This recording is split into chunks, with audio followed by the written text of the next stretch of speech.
नमस्कार साथियों, कैसे हैं आप लोग। उम्मीद करते हैं आप लोग स्वस्थ होंगे, सुरक्षित होंगे और अपनी पढ़ाई निरंतर कर रहे होंगे। दोस्तों, आज मैं समाज से संबंधित महत्वपूर्ण क्लास लेके आई हूँ। या आज हम समाज को समझने की कोशिश करेंगे कि समाज क्या है, कितने प्रकार के होते हैं और कैसे हम समाज से संबंधित जो शब्द पूछे जाते हैं कौन सा समाज का है, कैसे जानेंगे, ये जानेंगे। और ये क्लास हम अपने मित्र मिस्टर रॉय के लिए लाए हैं स्पेशली, क्योंकि उन्होंने हमसे कहा था कि समाज से संबंधित एक क्लास बनाइए। तो मिस्टर रॉय हमेशा हमारी क्लास देखते हैं और बहुत मोटिवेट भी हमें करते हैं क्लास बनाने के लिए। तो मेरा भी कोशिश रहेगा कि उनको समाज समझ में आ जाए। तो शुरू करते हैं दोस्तों आज की क्लास। समझते हैं समाज क्या है। समाज समाज का अर्थ होता है दोस्तों संक्षेप, किसी भी चीज़ को कम थोड़ी सी में हमें समझना। जैसे बोलते हैं ना, बिहारी जी ने गागर में सागर भर दिया था, तो इसी तरह का समास का भी अपना रोल होता है एक। तो क्या है समास? दो या दो से अधिक शब्दों को मिलाकर एक नवीन सार्थक शब्द बनता है, उसे समास कहते हैं दोस्तों।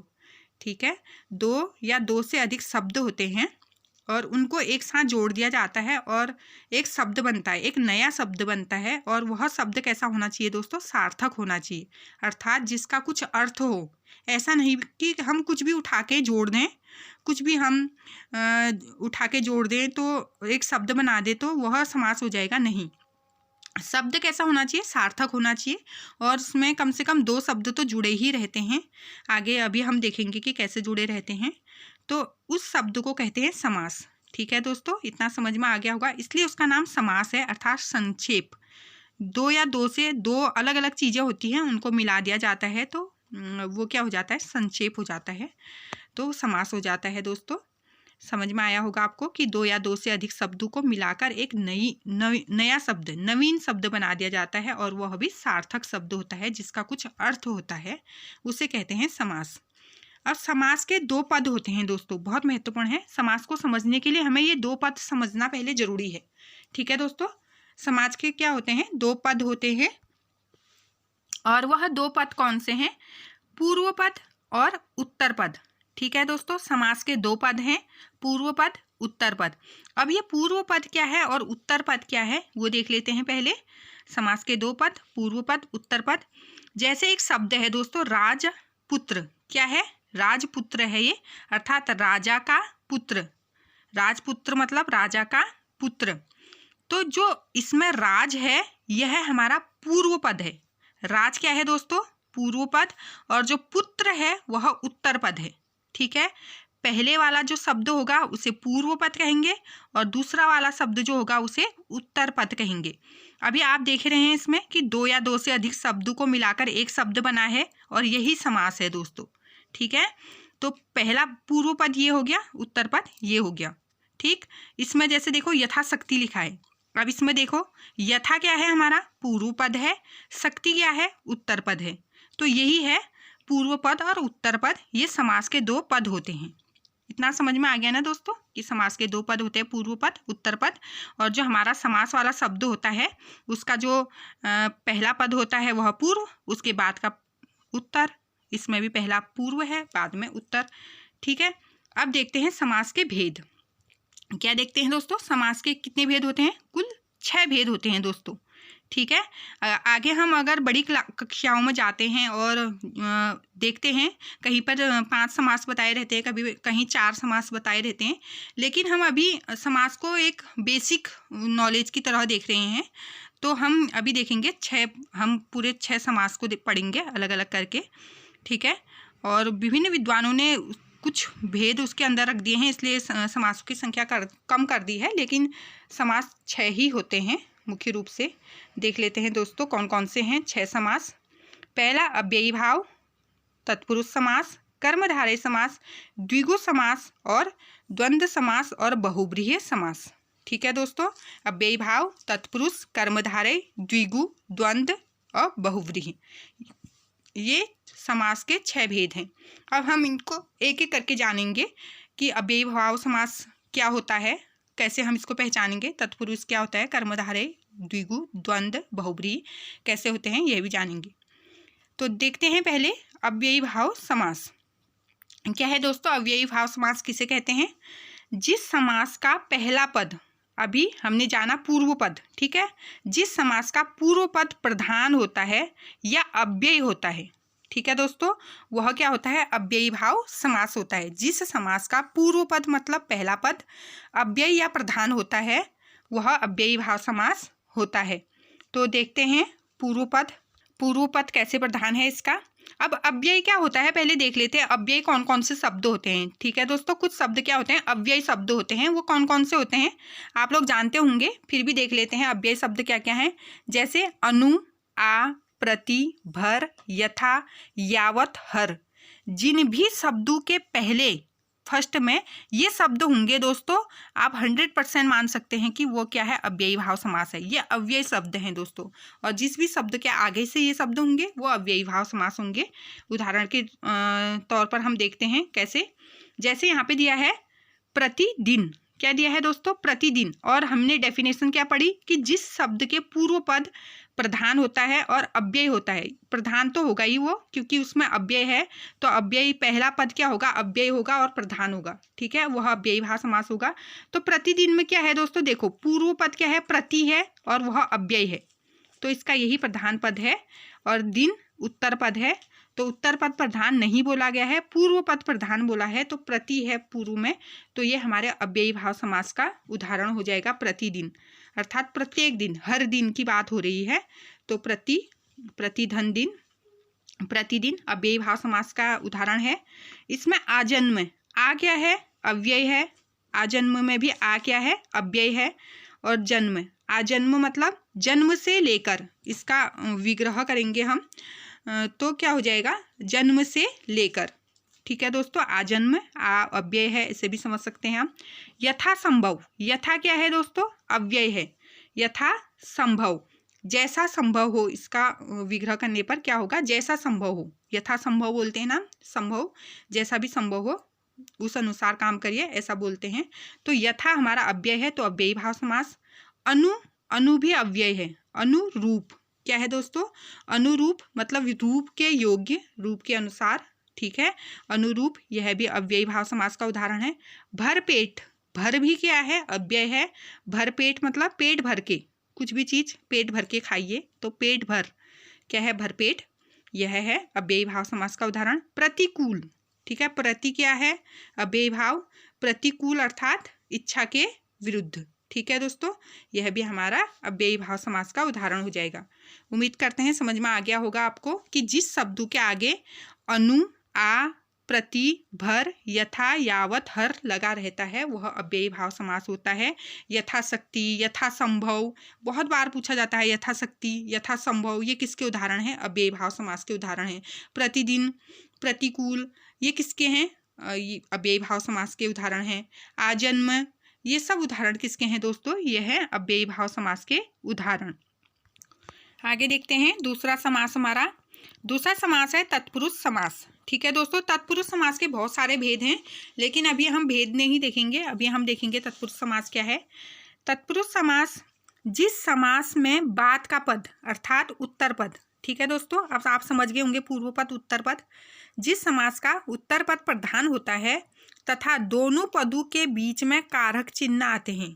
कारक चिन्ह तो आप जानते होंगे ना, कर्ता ने, कर्म को, करण से, का, ने से, ठीक है, के लिए, मैं, पर, ये कारक चिन्ह है दोस्तों, ये तो आप जानते होंगे, आपने पढ़े होंगे कारक चिन्ह।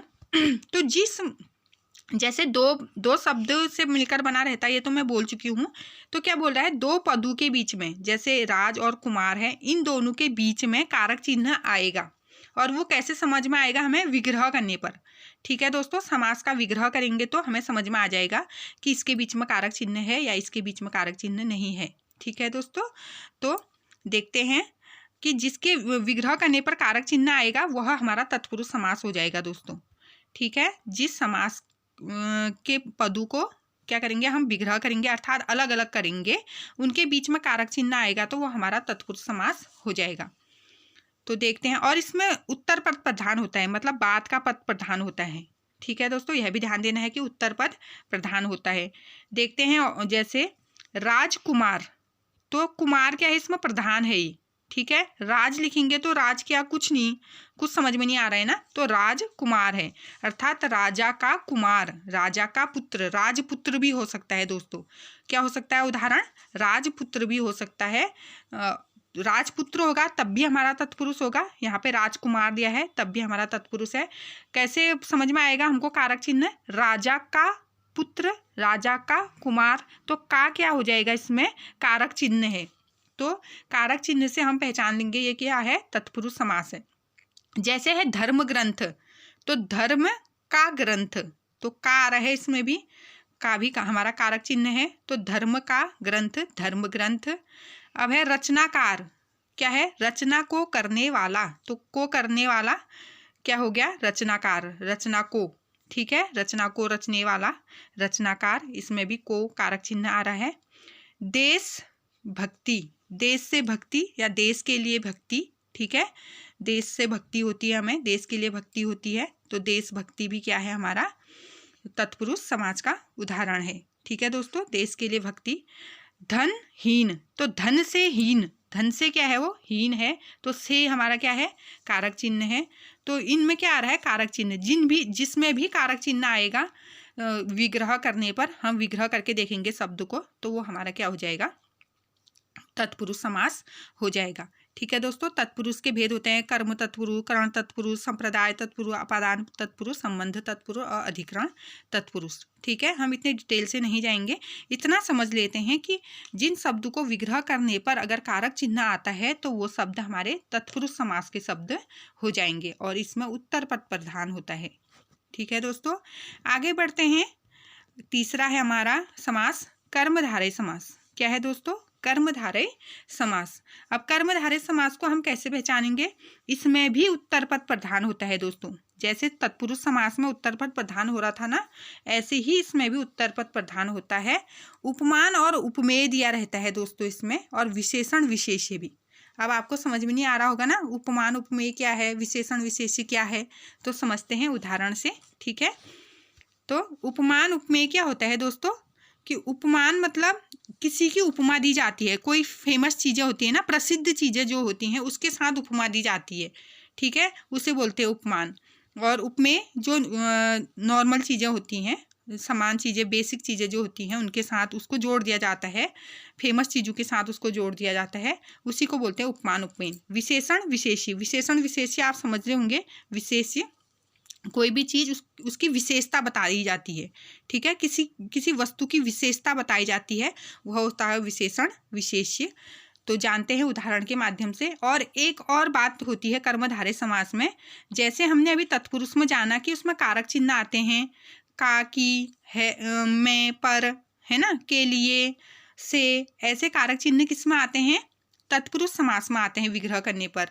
और कर्मधारय समास में अगर हम विग्रह करेंगे तो क्या आएगा, है जो या के समान, क्या आएगा विग्रह करने पर, है जो या के समान। हम उदाहरण से समझते हैं कैसे, जैसे चरण कमल दिया है, क्या दिया है दोस्तों, चरण कमल, तो क्या हो जाएगा, कमल के समान चरण, ठीक है, क्या हो जाएगा, कमल के समान चरण हो जाएगा, मतलब पैर किसके समान है, कमल के समान। तो उपमान उपमेय हो रहा है ना, यहाँ पे हो रहा है, नहीं हो रहा है, उपमान उपमेय क्या हो रहा है, के समान आ रहा है, इसमें ऐसे भी समझ सकते हैं, के समान आ रहा है, कैसे, विग्रह करने पर, चरण कमल, कमल के समान पैर। और उपमान उपमेय भी आ रहा है, कमल क्या है दोस्तों, फेमस चीज़ है, और पैर क्या है, नॉर्मल सभी के होते हैं, तो उपमान उपमेय ऐसे भी हम समझ सकते हैं। कमल के समान उसको, उसकी विशेषता कैसे बताई जा रही है, कमल के समान बताई जा रही है, तो विशेषण विशेष्य, ठीक है, इसलिए यहाँ पर उपमान उपमेय विशेषण विशेष्य कहा है। तो आप समझ जाएंगे कि किसी चीज़ के साथ तुलना की जा रही है, ठीक है, तो के समान आ रहे हैं, चरण कैसे हैं, कमल के समान हैं। अब वैसी उदाहरण है यहाँ पे भी, कमल नयन, क्या, कमल के समान नयन, मतलब आंखें कैसी हैं, कमल के समान। प्राण प्रिय, क्या लिखा है, प्राण प्रिय, तो प्राण के समान प्रिय, किसके समान, प्राण के समान, अपने प्राण सभी को प्रिय होते हैं ना, तो प्राण के समान प्रिय है कोई, तो इसे भी के समान से हम पहचान सकते हैं। चंद्रमुख, तो चंद्रमा के समान मुख, के समान आ रहा है इसमें भी। लाल मणि, क्या है दोस्तों, लाल मणि, लाल है जो मणि, क्या आ रहा है अब यहाँ पे, है जो, बोला है ना मैंने कि है जो या के समान आएगा, तो लाल है जो मणि, तो क्या हो जा रहा है, ये भी कर्मधारय समास। नीलकंठ, नीला है जो कंठ, क्या आ जाएगा, नीला है जो कंठ, तो नीलकंठ कर्मधारय। महादेव, महान है जो देव, महादेव, तो कर्मधारय समझ में आया होगा आपको, है जो या के समान आएगा जिसके बीच में विग्रह करने पर वह हमारा कर्मधारय समास हो जाएगा। या कभी कभी डेफिनेशन दे दी जाती है कि किस समास का उत्तर पद प्रधान होता है और किस में उपमान उपमेय या विशेषण विशेष्य की तुलना की जाती है, समानता बताई जाती है, तो वो हमारा कर्मधारय समास हो जाएगा। विशेषण आप समझ रहे हैं, कमल क्या है, विशेष चीज है, ठीक है। प्राण क्या है, विशेष चीज है ना। चंद्रमा क्या है, बहुत फेमस चीज़ है, विशेष चीज़ है। मणि क्या है, फेमस है, समझ रहे होंगे आप, ठीक है। तो आगे बढ़ते हैं, अगला है हमारा चौथा समास, द्विगु समास। क्या है दोस्तों, द्विगु समास, और बहुत इजी हो जाता है द्विगु समास भी समझना। द्वि दिया है, द्वि क्या होता है, द्वि मतलब दो, द्वि मतलब क्या होता है दोस्तों, दो होता है ना, तो इसी दो से हम समझेंगे इसको। जिसमें पूर्व पद समझ रहे हैं, पहला वाला पद, पहले दो पद तो हैं ही समाज में, ये तो आप समझ रहे होंगे कि दो पद हैं, तो पहला पद जो है उसमें संख्या होगा, संख्या मतलब गिनती, 1 2 3 4 5, ठीक है। तो जिसमें पूर्व पद में संख्यावाचक होगा वो जो, और समूह या समाहार का ज्ञान कराएगा। समूह या समाहार मतलब समझ रहे हैं कि जहाँ पे बहुत सारे लोग होते हैं, बहुत सारी वस्तुएं होती हैं, मतलब दो या दो से अधिक चीज़ें जहाँ पे होती हैं, वो समूह या समाहार का ज्ञान होता है हमें वहाँ पर। तो द्विगु समास, द्विगु मतलब दो क्या है, संख्या है, तो जिसमें भी संख्या आएगा, कहाँ पर, पहले पद में, स्टार्टिंग में ही किसी भी शब्द के पहले में संख्या आएगा, वो हमारा द्विगु समास हो जाएगा। और संख्या से कैसे जानोगे आप, द्विगु, दो क्या है, हमारी संख्या है, ऐसे भी आप समझ सकते हो इसको। तो देख लेते हैं उदाहरण से। सप्त सिंधु, तो सप्त क्या है, संख्या है ना, सप्त मतलब 7, सप्त सिंधु, तो क्या हो जाएगा, 7 सिंधुओं का समूह। क्या हो जाएगा दोस्तों, 7 सिंधुओं का समूह।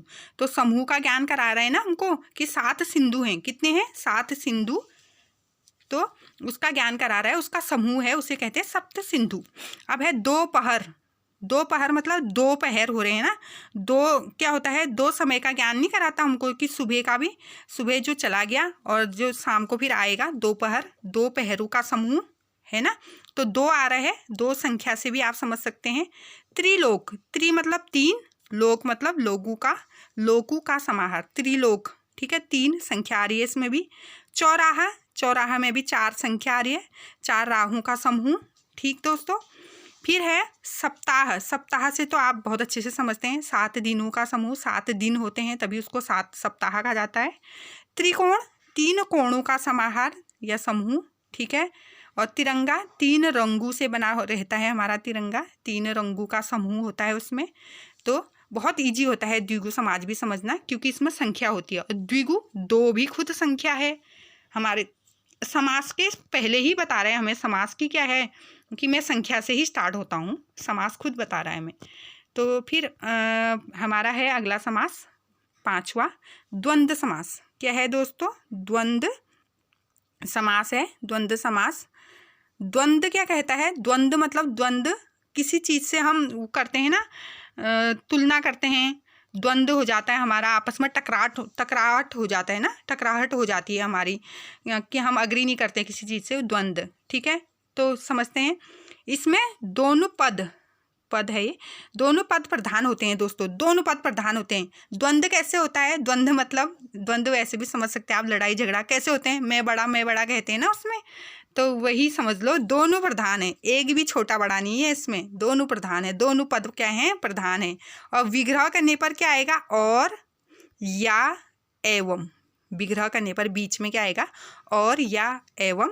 या एक बहुत इजी और होता है, इसमें योजक चिन्ह आता है बीच में, जैसे मैंने जितने भी उदाहरण दिए हैं आप देख रहे हैं, बीच में योजक चिन्ह है ना, योजक चिन्ह है इनके बीच में, ऐसे भी हम समझ सकते हैं। द्वंद्व समास भी बहुत इजी होता है, जैसे नदी नाले, ठीक, नदी नाले दोनों में अपोजिट भी, हाँ एक और अपोजिट से भी हम समझ सकते हैं, अपोजिट मतलब द्वंद्व, द्वंद्वी तो होता है ना, एक दूसरे के उल्टे होते हैं, अपोजिट भी होते हैं इसके बहुत से उदाहरण।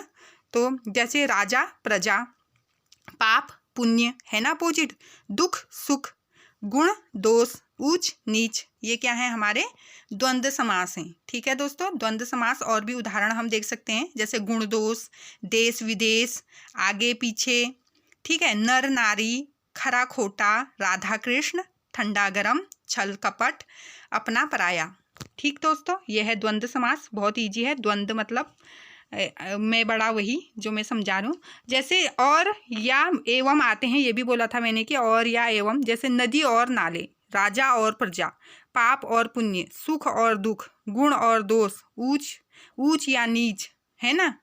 तो नारी एवं नर एवं नारी, राधा एवं कृष्ण, ठंडा और गर्म भी बोल सकते हैं, ठंडा एवं गर्म भी बोल सकते हैं, छल और कपट, है ना, और आ रहे हैं ना, तो योजक चिन्ह भी आता है और भी आता है, या एवं जो भी लगा सकते हैं आप द्वंद्व समास में। अगला और अंतिम समास है हमारा बहुब्रीहि समास। तो जानते हैं बहुब्रीहि समास को हम कैसे पहचानेंगे। इसमें कोई भी पद प्रधान नहीं होता है। देखो, समझ रहे हैं ना आप, क्या हमने पहले अव्ययी भाव समास पढ़ा, उसमें पहला पद प्रधान था, अव्ययी था, है ना। फिर हमने तत्पुरुष और कर्मधारय देखा, उसमें दूसरा पद जो अंतिम पद था वो क्या था, प्रधान था। और द्विगु समास में भी, जो द्विगु समास हमने संख्या वाला पढ़ा ना, उसमें भी उत्तर पद ही प्रधान होता है, मतलब बाद का पद प्रधान होता है। पहला तो संख्यावाची होता है, लेकिन द्विगु समास का उत्तर पद क्या होता है, प्रधान होता है। ठीक है दोस्तों, और फिर हमने क्या पढ़ा, द्वंद्व समास पढ़ा, और द्वंद्व में एक भी छोटा नहीं है, उसमें तो दोनों प्रधान है द्वंद्व समास में। अब हम पढ़ रहे हैं बहुब्रीहि। बहुब्रीहि मतलब बहुत कुछ है इसमें, मतलब तो इसमें कोई भी प्रधान नहीं है। दोनों पद क्या करते हैं, तीसरे पद की ओर संकेत करते हैं। ठीक है, दोनों पद क्या करते हैं, दोनों आपस में झगड़ा नहीं सुलझा पाते हैं, तीसरे को ले आते हैं। ठीक, ऐसे भी समझ सकते हैं। तो तीसरा पद प्रधान होता है इसमें, कैसे हम ये भी समझ लेते हैं। जैसे उदाहरण है लंबोदर, क्या है दोस्तों, लंबोदर। अब लंबा और उदर क्या है, इसमें दो हैं, लंबा और उदर। लंबा आप समझ रहे हैं, उदर मतलब पेट। तो क्या है लंबा, तो क्या हो जाएगा, इसका विग्रह हम करेंगे तो हो जाएगा लंबा है उदर जिसका। तो किसका होता है लंबा उदर, यह होता है गणेश जी का।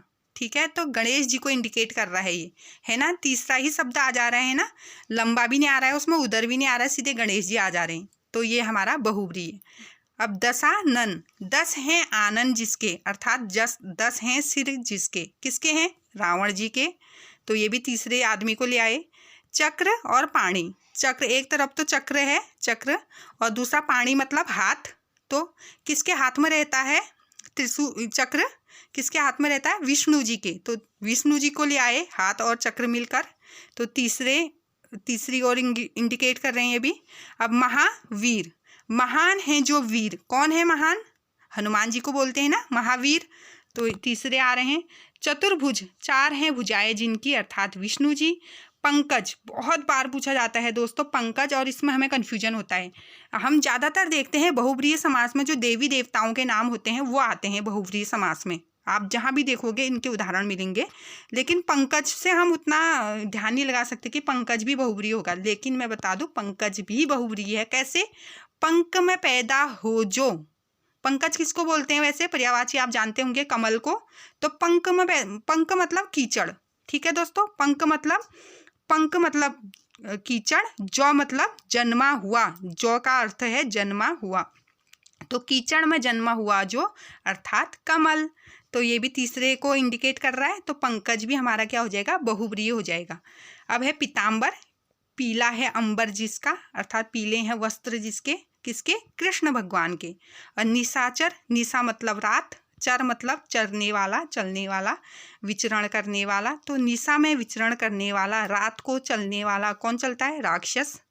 तो तीसरे को इंडिकेट कर रहे हैं। तो ऐसे ही शब्द, जिसमें मैं एक और वो बता देती हूँ, इसका ट्रिक ही मान लीजिए आप, जिसमें देवी देवताओं के नाम आएंगे वो बहुब्रीहि समास में ही होते हैं दोस्तों ज़्यादातर। ठीक है, जैसे लंबोदर, दशानन, चक्रपाणी, महावीर, चतुर्भुज। प्रधानमंत्री भी बहुब्रीहि में आते हैं दोस्तों। ठीक है, मंत्रियों के प्रधान हैं जो प्रधानमंत्री, वो भी किसमें आते हैं, बहुब्रीहि समास में। पंकज हो गया, अनहोनी, न होने वाली घटना या कोई विशेष घटना हो जाती है अनहोनी, वह भी बहुब्रीहि में आता है। गिरिधर हो गए, गिरियों में धारण करने वाला अथवा पर्वत में धारण करने वाला, अर्थात कृष्ण गिरिधर।